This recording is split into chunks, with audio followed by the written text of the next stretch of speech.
Hello Libra, Sun, Moon, Rising, and Venus signs. Kamusta kayo? Sana po ay nasa mabuti kayong kalagayan. Welcome back po sa Star Tarot. Kung bago kayo dito, welcome din kayo. Thank you for your support.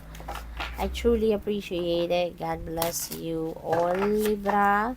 Pauna mensahe po ninyo ay all is in perfect timing. Okay? This is it. It's time to take action now. I will be here to help you every step of the way. Ayan, so napakaganda, 'di ba? Kasi divine timing has come. So kung ano man ito na mangyayari sa ngayon, na kayo lang ang tanging nakakaalam kasi kayo yung makakaramdam na eto na ang tamang panahon. Kasi makikita mo na yung support, no, nandiyan dyan, makikita mo na meron ka ng resources, meron ka ng perang yung kung ano man ang pera na kakailanganin mo para i-roll out mo yung plano mo ay nandiyan dyan na at mararamdaman mo na magaan na ang lahat, no? Magaan, you will be feeling excited, yung ganon. Kaya ano to, mararamdaman mo na eto na nga, no, perfect timing na nga ito, kaya i-roll out ko na to, yung ganun ba. What else? We have someone new is coming. An important new relationship is on the horizon. Open your mind and heart so that happiness can enter your life. Ayan. So, merong bagong taong paparating sa buhay ninyo. Someone new is coming. Now, maaaring ito ay bagong romantic relationship. Pwedeng ito ay bagong kaibigan, no? So, depende sa inyong sitwasyon. But someone new is coming your way. Your prayers are being answered. Your prayers are being received by the divine. Answers will come soon, although perhaps in forms you didn't expect. Yan, so napakaganda, Libra, 'di ba? So, yung mga dasal daw ninyo, nasagot na, no? Sinagot na, kumbaga, ng universe. So, maaaring ang iba sa inyo, na-experience nyo na sa ngayon, no? Kung ano man ang dinadasal ninyo, baka nandiyan dyan na, no?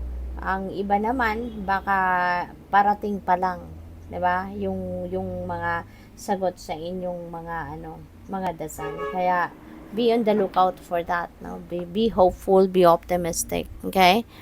So what else? We have stepped into the spotlight. You have a message that the world needs to hear. It's time to share your wisdom. Okay? Maaari, no, ng iba sa inyo rito is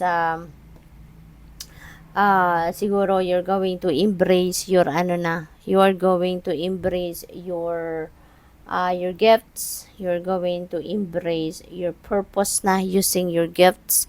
So pwedeng ganon, no? So baka ang mission ninyo sa buhay ngayon is to be to be a counselor, to be a spiritual guide, yung mga ganon. Kasi ang dami mong pwedeng i-share sa mundo, no? Yung mga wisdom mo, yung mga lessons learned niyo sa buhay in the past, maaaring sa ngayon, yun ang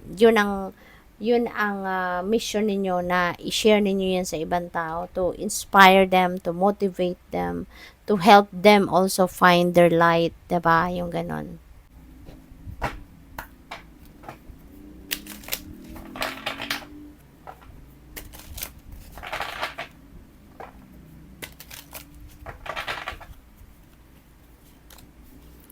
So we have guilt. I release any beliefs that no longer assist in my soul's growth. Ayan. So siguro ang iba sa inyo, Libra, parang nag-harbor kayo ng guilt feelings, no? Sa inyo, baka kayo yung parang sinisisi ninyo yung sarili ninyo for something.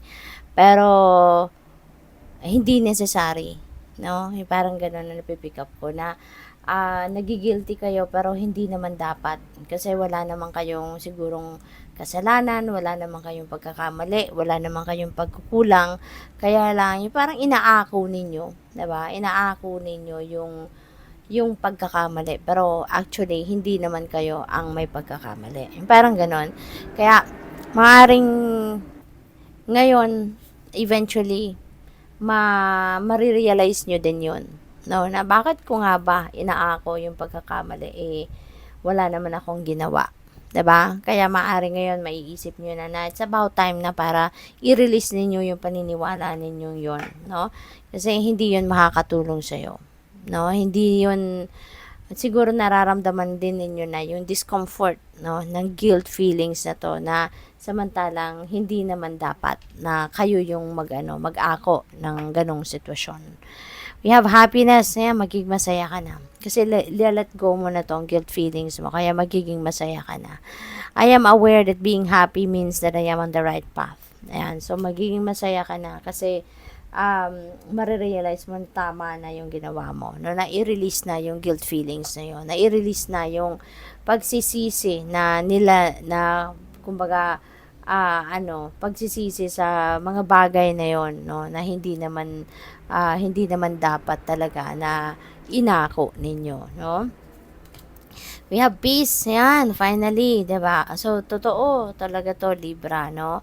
Sa pag-release mo na yan, ng guilt feelings na yan, magiging masaya ka na, magkakaroon ka na ng kapayapaan sa iyong puso, sa iyong dibdib. So, parang, in a way, siguro, parang pinahirapan mo yung sarili mo dito, 'di ba? Pinahirapan mo for the longest time siguro na nag-guilty ka for something na hindi naman dapat. So, ngayon, 'di ba, parang mabubunutan ka na ng tinik sa dibdib, no? Makakahinga ka na ng maluwag, 'di ba? Makakangiti ka ng muli, ng pure na ngiti, no? You will be feeling that joy and happiness na, and peace and harmony within yourself na. Kasi wala na, inalis mo na 'to, no? Na sana'y hindi mo talaga 'to inisip, hindi mo talaga 'to dinamdam kasi hindi naman kailangan. What else? We have fear. I realize that I am testing my resolve to live in the energy of love. Ayan. So, ngayon, kapatid, yung mga takot na yan, mawawala na. No, you are going to release that fear, at papalitan mo to ng love, ng peace, ng happiness, 'di ba? Kaya magiging masaya na ang buhay, 'di ba? Magiging maganda na ang inyong pakiramdam sa ngayon, So good luck. Thank you for watching. Love and light. Namaste.